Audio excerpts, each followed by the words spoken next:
We have some big news to go over today as MLB insider Jeff Passan has dropped a massive report surrounding the Toronto Blue Jays as it pertains to a trade. We're going to break down this new report as it reveals some very big information as Russ Atkins continues to brew something big, as well as a few other updates ahead of tonight's game, folks. Before we get into it all, if you're part of the percentage who aren't subscribed to the channel, this is the place to be for daily Jays content. Your guys' support has been unbelievable. If you want to help us towards a big goal of 25,000 subscribers, make sure to hit the subscribe button. You guys' support has been unbelievable. You guys have been absolute beasts lately with the support, and the Jays have been absolute beasts. And folks, we have some updates surrounding reinforcements coming in. Of course, we've been talking a lot about the channel, or rather talking a lot on the channel about reinforcements like Anthony Santander and players who are hopefully going to be, returning soon, Berrios, Jimmy Garcia, but external help. And there's been a big focus on that as of late. And as the trade deadline is about a month away now, things are really going to start picking up. And it started with Jeff Passan going out on the Blair and Barker show and saying this: they've got the farm system to go out and get both a bat and a starter. And there's a bunch of reports going out. And of course, we've been focusing on starting pitching a lot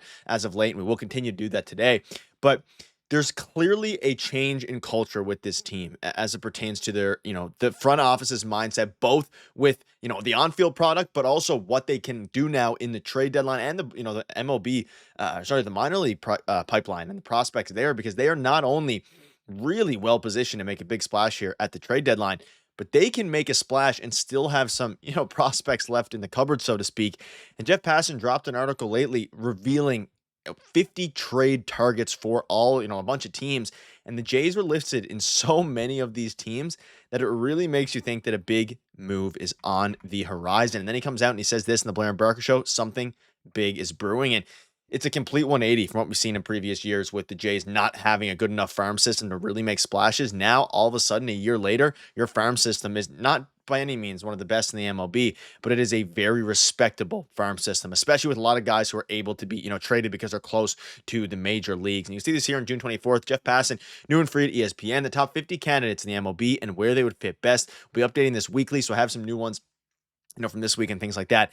There was a lot of starters listed as Jays trade targets: Sandy Alcantara, Peralta, Seth Lugo, Luis Severino, Nick Martinez, Eric Fedde. There's a lot of guys, Zach Gallen, Walker Buehler. We're going to be focusing in on a couple here because obviously we'll have multiple videos, breaking all of them down. But one of the biggest names that has continued to come up now is not only Freddy Peralta, who we will discuss in this video as well, but it is Sandy Alcantara. Now, let's dive into him. His chance to be traded, according to Jeff Passan, is a whopping 60%. You can see this here. Alcantara was arguably the best pitcher in baseball in 2022. He won the Cy Young. He was more solid and spectacular in 23, and then, of course, missed last year with Tommy John. And this season, he hasn't been great, but he's starting to look better in June with the 2.74 ERA at the time of the posting. The Marlins could hold on to him until the winter, when teams like Baltimore will be more inclined to acquire him in the final 2 years of his contract. Folks, this is the exact move that I think, a type of move the Jays would be looking for, because again, and some fans really, of both the Jays and other teams across the MLB, really hate the idea of getting a guy like, Sandy Alcantara, simply because of the fact that he had a really bad year, last year and the start of this year compared to what he was. But folks, this would be a high upside, a bit of a high risk, high reward play here, because he is coming off Tommy John surgery. He's looked a lot better as of late, but been very shaky to start the year. But he has 2 more years of control here, this year and next year as well. So there is not only control, which is almost similar to the José Berríos deal. I'm not sure if I think it's Berrios when they traded for him, also had 2 years left in his deal. And Keegan Matheson was on my video there a few weeks ago talking about how he thinks that the Jays would be going for a Berrios type deal. Now, he is nowhere near as consistent. So José Berríos, I don't want to, get that twisted or in anyone's mind. But at the same time, he's 2 years removed, I guess 3 years removed, from an 8-WAR season. The year before, a 4-WAR season. The year before that, the year after that, rather, a 4-WAR season as well with a 4.14 ERA. Like, this is a guy that I think if you're the Jays and it wouldn't cost a crazy amount, would make perfect sense for this ball club. Yes, he has a 6.69 ERA in 15 games. But again, he's coming off of Tommy John. He has Cy Young upside. He has superstar upside. He's only 29 years old. He used to pitch 200 innings a year solid before his Tommy John surgery. Now, is there the risk that Tommy John surgery really affected, his strikeout numbers, his inning numbers, and rather, just everything? It is very possible. But again, in June, he's been a lot better. That ERA was approaching 9. It was approaching a much higher number. And I think that because he has control, it would cost, a lot. And would this cost one of their top prospects? I don't think so, just because of the way that his season has gone thus far. But if you have to give up a few prospects to get this deal done, not named Arjun Amala or Trey Savage, maybe again, an Elvis Martinez or something like that. I like, the idea of it. And I know a lot of fans really don't like this idea. So I want you to leave a comment right now. Would you want to do this? I think the upside is there.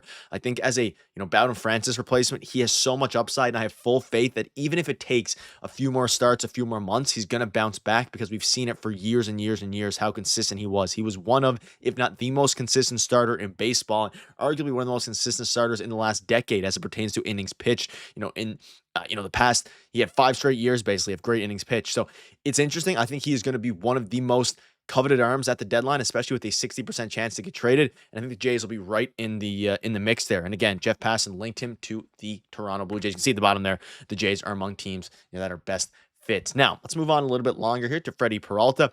The Jays are linked to him as well. We had a video covering that. I don't see him as likely to be traded compared to Sandy Alcantara. It's a 20% chance. Peralta has been a steady presence for years, averaging 140 innings pitched with a 3.49 ERA over the past 4 seasons. He's on track to do that again with his heavily used fastball coming in at a career-high 95 miles per hour this season, and he is an ultra-cheap option.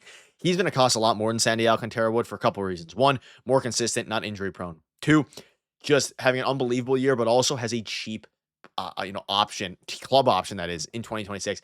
He would cost one of Nomala or Trey Savage. There's no doubt in my mind about it. It would probably be, one of the two. And I don't think the Jays are in a position where they want to give up either of those guys. Like, I do think if the right player comes up, maybe they consider giving up one of the two. But they're finally at a point now where they have some really good prospects, and they haven't hit necessarily on all their starting pitching prospects. Guys like Trey Savage, I mean, they're starting pitching prospects. You think about Nate Pearson. You think about, he struggled and ultimately didn't turn into what the Jays wanted. They rushed him a little bit. Alek Manoah, he definitely did turn into what the Jays wanted and then started dealing with injuries. They do not want to rush Ricky Tiedemann back as well. Or sorry, Trey Savage, but also Ricky Tiedemann. They're not rushing him back. He's dealing with injuries. Before Trey Savage, I think they want to keep him and have him be a front of the line starter. But if they don't think they can do that because they've been unable to do it for the previous few guys, this would be a very interesting fit. And again, he is an absolute animal. You look at this, like, he is just unbelievable. You look at the ERA, I mean, since 2020, just craziness. And I think he would be a perfect fit with the Jays. It's very similar, again, to the José Berríos type package.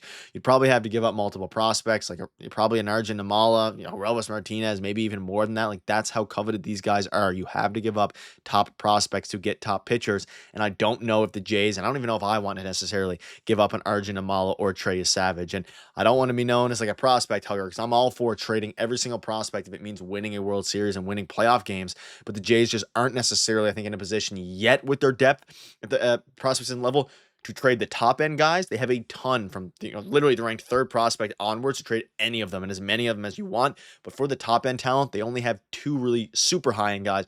And guys are starting to, kind of grow through the system as well. Gage Stanifer, you have Cal Steven, all these different guys are playing really well, but it's going to be interesting to see what they do there. Also, honorable mention of Nick Martinez, a very likely bullpen arm or a starting pitcher that also could get traded. I did a video on him and Freddy Peralta, over the past couple weeks, so I think that's a very likely option there. Toronto linked to them. I mean, Toronto folks is linked to a bunch of pitchers, and things are getting a little bit crazy. And as you look at the team, they're rolling the humongous series tonight. One of the biggest series, the biggest series of the year at this point against the Red Sox, who are right behind you rather, in the wild card race.